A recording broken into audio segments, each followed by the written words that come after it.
오늘의 사연 시작합니다. 정말 세상에 살다 보니 이런 어처구니 없는 일도 다 겪고 사네요. 웬만하면 제 아기들을 봐서라도 심하게 말하기는 싫지만 앞으로 인간 같지도 않은 시모랑 시누이랑은 죽을 때까지 얼굴 안 보고 살 겁니다. 저는 현재 임신 8개월 차이고 하나도 아닌 쌍둥이가 제 안에서 자라고 있는 중이에요. 제가 아기들이라고 표현한 이유가 바로 처심신의 쌍둥이를 가졌기 때문이거든요. 착실하고 순한 성품의 남편과 만나 결혼을 약속했고 결혼하자마자 거의 바로 아이가 생겼습니다. 사실 제 나이가 33이에요. 남편은 저보다 1살 연상이고요. 아무래도 저희 둘 다 나이가 있다 보니 어차피 아이는 빠르게 가지려고 생각은 했었습니다. 물론 이 정도로 바로 생길 줄은 기대하지 못했지만요. 나이가 있는 상태에서 결혼을 했다 보니 경제력으로 어느 정도 여유는 있는 데다가 저랑 남편 둘 다 아이를 유난히 좋아합니다. 주위의 이야기를 들어보면 결혼하고 난 뒤에 남편이 갑자기 바뀌는 경우가 더러 있다고 하더라고요. 저도 마찬가지 케이스예요. 물론 좋은 쪽으로 말이죠. 연애 때는 가끔씩 토라지고 작은 일에도 삐지기도 하더니 결혼하고 아빠가 될 거라는 이야기를 들은 후부터는 전보다 훨씬 더 진중하고 저를 아껴줍니다. 한 가정을 책임지는 든든한 남편이자 아빠로 조금씩 변하는 모습이 참 믿음직스럽기까지 하다니까요. 거기다 제가 태교할 때 남편이 얼마나 저를 도와주는지 몰라요. 우리 친정에서도 남편을 정말 좋아하고 주변 사람들 거의 대부분 저희 부부가 예쁘게 잘 산다고 부러워할 정도로 저희 가정만 놓고 보면 아무런 문제가 없습니다. 하지만 제가 아이를 가지고 난 이후로 지금까지 마음 편히 온전하게 기뻐할 수가 없는 상황이었는데 그 이유는 남편보다 2살 많은 시누이가 아직까지 아이가 없거든요. 결혼도 일찍 한 편이라 벌써 8년 차라고 하더라고요. 병원에서는 그랬대요. 임신 가능성이 낮긴 하지만 완전히 포기할 만큼 불임 상태는 아니라고 말이죠. 그래서 예전부터 신혼의 부부가 몸에 좋은 음식이랑 보약도 꾸준히 먹어보고 거기다 시험관까지 시도했다는데 그럼에도 불구하고 아직까지 아이 없이 둘이 살고 있네요. 신우가 아이를 원하는 마음이 간절했기 때문에 그만큼 노력했겠죠. 그리고 몇 배로 실망도 컸을 테고요. 물론 이 모든 사실은 최근에야 알게 된 거고 결혼 초반에는 아예 몰랐습니다. 제가 임신했다는 사실을 알고 나서 저는 기쁜 마음으로 가장 먼저 시부모님께 알려드렸죠. 시부모님께서 저희와 같이 기뻐하고 축하해 주실 줄 알았는데 어머님께서 큰한숨부터 쉬시는 거예요. 그러면서 한다는 말씀이 당시에 저로서는 정말 황당했네요. 시누이한테는 당신께서 이야기를 할 테니까 그때까지는 조용히 입조심하고 지내랍니다. 그제서야 남편으로부터 시누이의 불임 이야기를 자세하게 들을 수가 있었고 솔직히 서운하긴 했지만 시어머니나 시누이도 나름 사정이 있는 거니 이해하고 넘어갔습니다. 근데 한번 생각해 보세요. 둘째를 임신한 것도 아니고 제 인생에서 처음으로 아이를 가진 건데 한 사람이라도 많은 분들에게 축하받고 싶은 게 인지상정 아니겠습니까? 동네방네 떠들고 다니지는 못할지언정 최소한 주위의 친구들이나 아는 지인들에게는 말하고 싶었지요. 하지만 저희가 살고 있는 동네가 그리 큰 동네도 아니고 남편이랑 신우가 같은 고등학교를 졸업했기 때문에 몇 다리만 건너면 다 아는 사이라서 맘 놓고 이야기도 못하겠더라고요. 결국 일주일인가 후에 어머님께서 신우이에게 이야기를 했는지 마지못해 하는 축하 전화를 받긴 했네요. 그러나 저는 분명히 느꼈습니다. 겉으로는 축하한다는 신우이의 목소리에서 왠지 모를 가시 같은 질투심 같은 걸 말이에요. 그 뒤로도 한동안 상황은 똑같았습니다. 물론 남편은 제 눈치를 보며 미안하다 계속해서 사과를 했지만 가족들과 주변 사람들의 축복을 받아야 하는 임신을 하고 나서도 왜 내가 이렇게 눈치를 봐야 하는가. 특히 시가 식구들을 만날 때는 마치 제가 죄인이 된 것 같아 마음이 항상 불편하더군요. 저뿐만 아니라 남편도 마찬가지였어요. 집에 둘만 있을 때는 제 배에 붙어서 좋아 죽을 듯한 표정으로 있던 남편이 시부모님이나 신우와 같이 있는 자리에서는 저와 멀찌감치 떨어져서 있는 겁니다. 아마 신우의 심기를 거스르지 않게 노력하는 거겠죠. 하지만 뭐 어쩌겠어요. 결혼한 지 8년 동안 아이도 못 가진 데다가 몸고생 마음고생이 얼마나 심했으면 온 식구가 나서서 저렇게 절절맬까 싶은 측은한 마음도 있긴 했습니다. 괜히 저 혼자 스트레스 받아봐야 아이한테 좋을 것도 없고 신우도 불편한 기색을 최대한 감추려고 애쓰는 모습이라 나중에는 편하게 생각하려 많이 노력했네요. 그런데 병원에서 제 뱃속에 있는 아이가 한 명이 아니라 2명이라는 소식을 전해 들었을 때부터 뭔가 심상치 않는 불길한 예감이 들더라고요. 쌍둥이라는 사실에 저는 정말이지 뛸 듯이 기뻤습니다. 거기다 성별이 다른 이란성 쌍둥이라 한 번에 아들과 딸을 동시에 얻는다는 건 축복 중에 축복이라 생각했고요. 문제는 어머님께서 이 사실을 알고 난 뒤 저한테 그러시더라고요. 하늘도 무심하시지. 하나는 저쪽 집으로 갈 것이니 어떻게 한쪽으로 다 왔냐? 라고요. 아니 세상에 아무리 자기 딸이 불쌍해도 그렇지. 임신한 며느리한테 저게 할 소리입니까? 하늘도 무심하다니요. 그럼 제 아이들이 생기면 안 될 존재라도 되는 거냐고요. 신우가 아이를 못 가지는 게 제 잘못도 아니고 그것 때문에 힘든 건 알겠다 이거예요. 하지만 말을 저런 식으로 하면 애들 엄마인 제 입장이 대체 뭐가 됩니까? 막말로 제가 신우한테 생길 애를 뺏어서 제 뱃속으로 넣은 것도 아니잖아요. 정말 너무너무 서운해서 그날은 밤에 잠도 못 잤네요. 걱정스러운 표정의 남편이 끈질기게 무슨 일이냐고 물어봤지만 딱히 말한다 해도 뭐가 바뀌겠냐 싶은 마음에 별거 아니라고 넘겨버렸어요. 저희 남편이 하는 일이 주로 현장에서 하는 일인데 괜히 저 때문에 신경 쓰이게 했다가 사고라도 날까봐 차마 말을 못하겠더라고요. 그런데 다음날 저녁에 아버님께서 웬일인지 저한테 전화를 하셨더라고요. 참고로 저희 아버님은 제가 결혼하기 전부터 병석에 누워 계십니다. 재작년에 일하시다 쓰러지셨다는데 다행히 많이 좋아지긴 했지만 아직도 다리 한쪽을 마음대로 움직일 수 없으세요.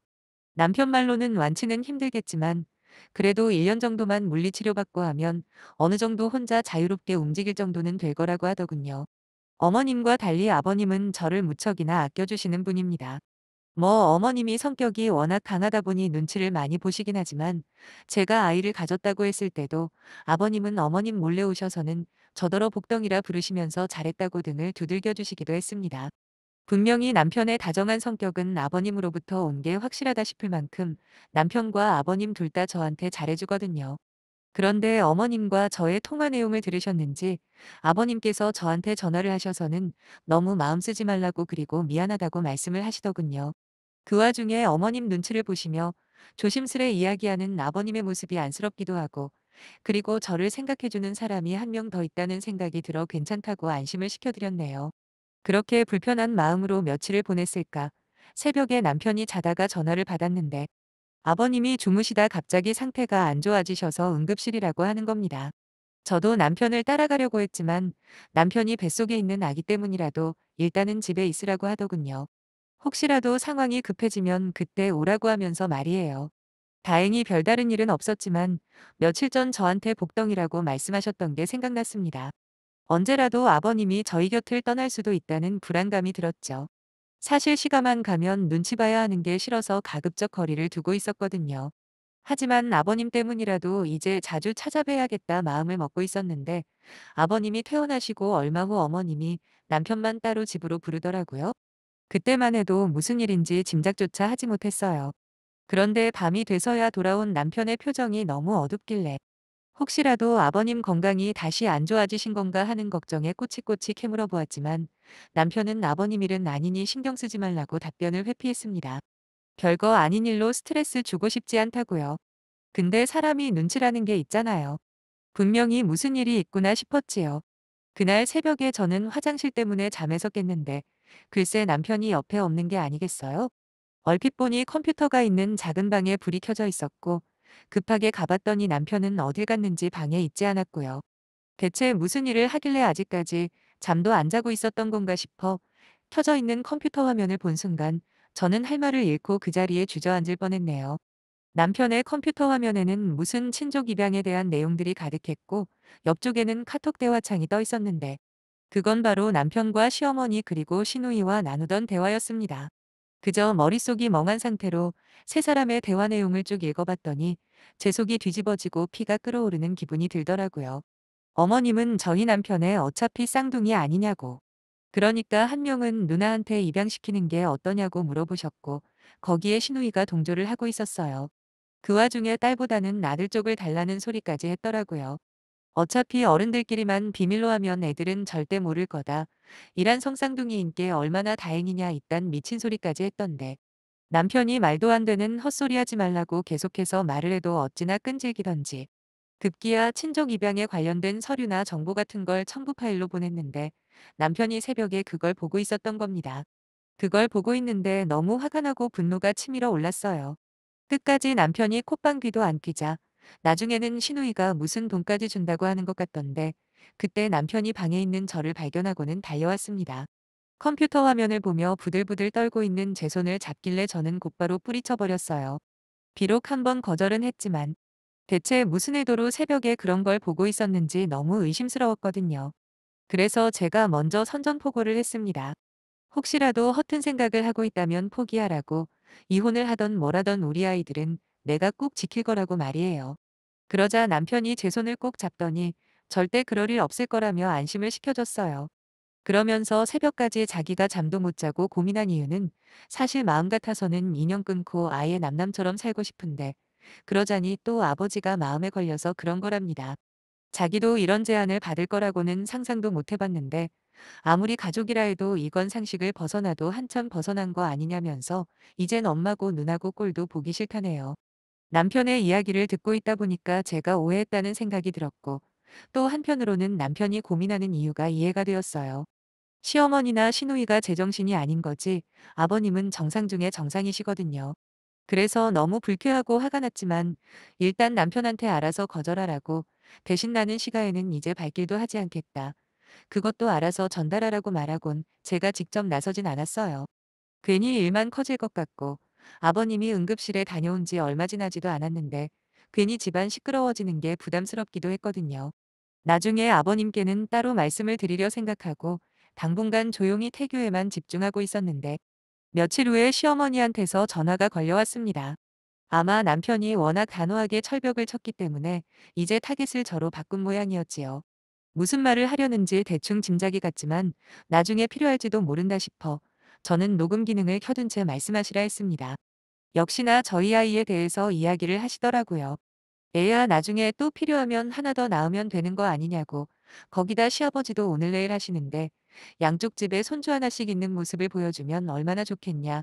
근데 왜 그렇게 고집을 부리냐고 말씀하시대요.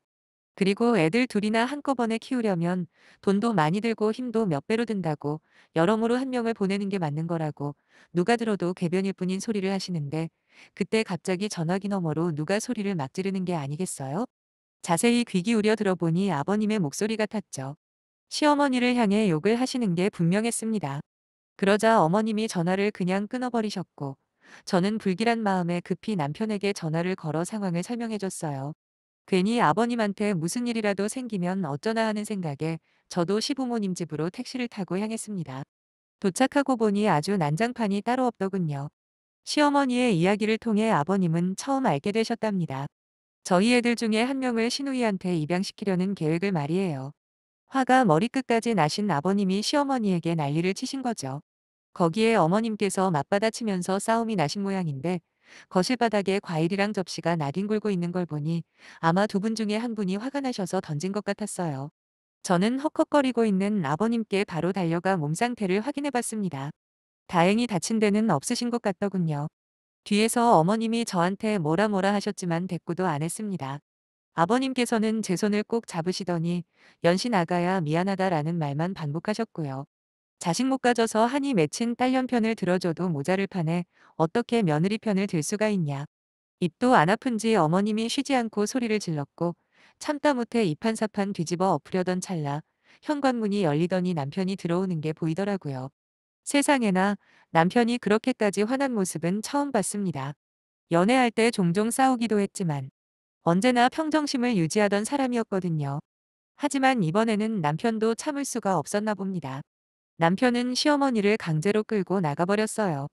고래고래 소리를 지르며 시어머니는 그렇게 남편 손에 끌려나갔고 저는 말없이 앉아만 있었습니다. 이게 전부 무슨 일인가 싶었어요. 본인도 자식 낳고 길러본 엄마 아닙니까? 그런데 어떻게 자식을 나눠받을 생각을 할 수가 있는 거죠? 시누이도 그래요. 그렇게 아이가 가지고 싶으면 입양을 하던가 아니면 좀 더 노력해볼 생각을 해야 하는 거잖아요. 탐낼 게 따로 있지 자식을 탐내는 게 말이나 됩니까? 그날 저녁 돌아온 남편이 저한테 그러더라고요. 당분간 친정집에 좀 가 있으라고요. 아버님 병간호는 사람 구할 때까지 자기가 할 거라고 하면서 이런 일을 겪게 해서 저한테 너무 미안하답니다. 어머님은 어떻게 했냐니까 시누이 집에 모셔다 드리고 왔다네요. 솔직히 아예 인연 끊고 살고 싶은 마음이 굴뚝 같지만 그것까지는 잘 모르겠다고 솔직하게 말하더라고요. 대신에 우리 애들이랑 저는 절대로 자기 엄마랑 누나하고 만날 일 없을 거라고 약속을 해줬습니다. 그 일이 벌써 지난달 일이네요. 시간이 참 빨리 흐르는 것 같아요. 다음 달이 출산일인데 지금 저는 친정 부모님과 함께 지내고 있습니다. 남편은 아버님 집에서 출퇴근을 하나 보더라고요. 다행히 조만간 아버님 병간호 해줄 사람도 구했다고 하는데 어머님이랑 시누이가 매일같이 찾아와 잘못했다 용서를 비는 모양이에요. 사실 아버님을 생각한다면 그래도 시어머니랑 같이 사시는 게 훨씬 좋다고는 생각해요. 남편도 그렇게 생각하는 것 같고요. 어차피 아이가 태어나면 남편도 아버님 챙길 여유가 없을 테니까. 그때까지만 저도 남편도 희생하려고요. 하지만 시어머니가 다시 돌아온다고 해도 남편 말처럼 저희 애들을 보여드릴 일은 절대 없을 것 같네요. 내 자식을 물건처럼 취급하는 사람은 그게 설령 시어머니던 시누던 절대로 근처에도 못 오게 할 겁니다. 그래도 남편이 똑부러지게 대처해줘서 다행이고, 이제는 다른 데 신경 쓰지 않고 건강하게 출산하는 것만 생각할 겁니다. 부디 우리 쌍둥이들이 아무 일 없이 태어날 수 있게 응원해주시면 너무 감사하겠네요. 그럼 이만 제 사연은 마치겠습니다. 안녕히 계세요.